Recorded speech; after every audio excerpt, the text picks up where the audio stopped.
everybody, welcome to Comic Hype, or this is more of a mini episode of Off the Rack. I am Sal, and today I want to talk a little bit about All-Star Batman through the lens of All-Star Batman number 7, written by Scott Snyder, today by Tula Lotay.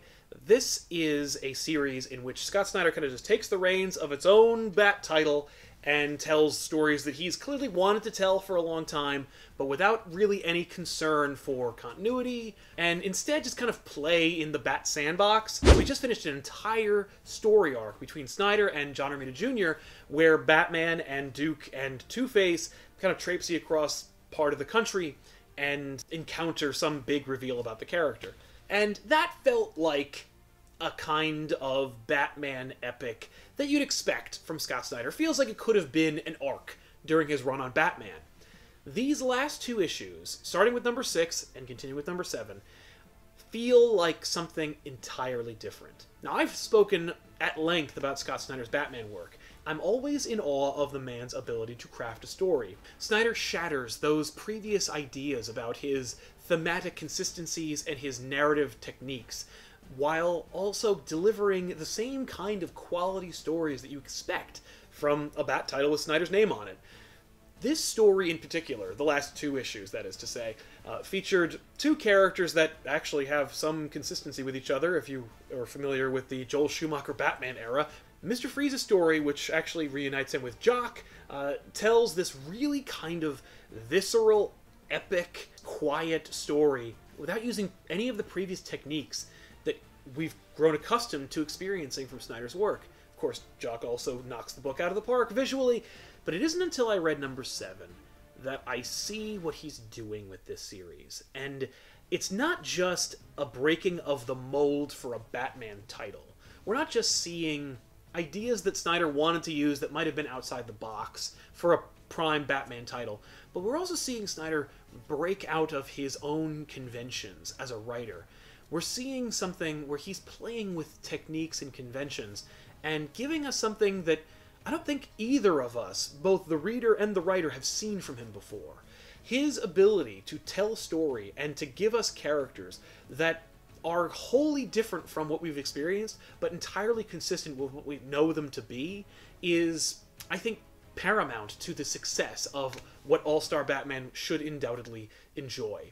Neither Mr. Freeze nor Poison Ivy are tropes or retreads of what we know those characters to be, or what we're familiar with those characters.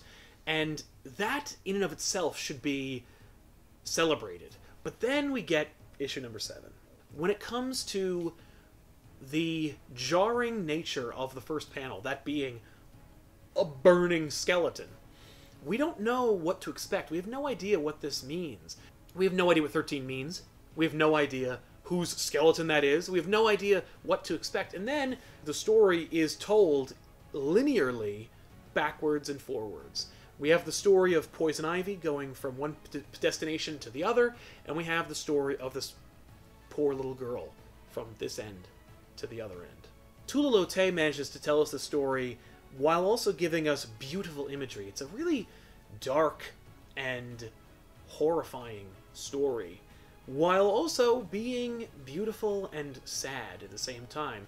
Lotay's pencils depict a kind of mournful Poison Ivy that we haven't really seen before. We've seen the character as a sympathetic villain, but we've never really seen her as, in my opinion, a person until now. And I think it's thanks to the realistic pencils of Lotay's art, combined with Scott Snyder's ability to give us these characters in a way that I don't think he's even done before. I'm an old school Batman fan. I love continuity. I expect all my stories to kind of line up. All-Star Batman 6 and 7 make me not even care about that. I just want to see where he goes with it from here.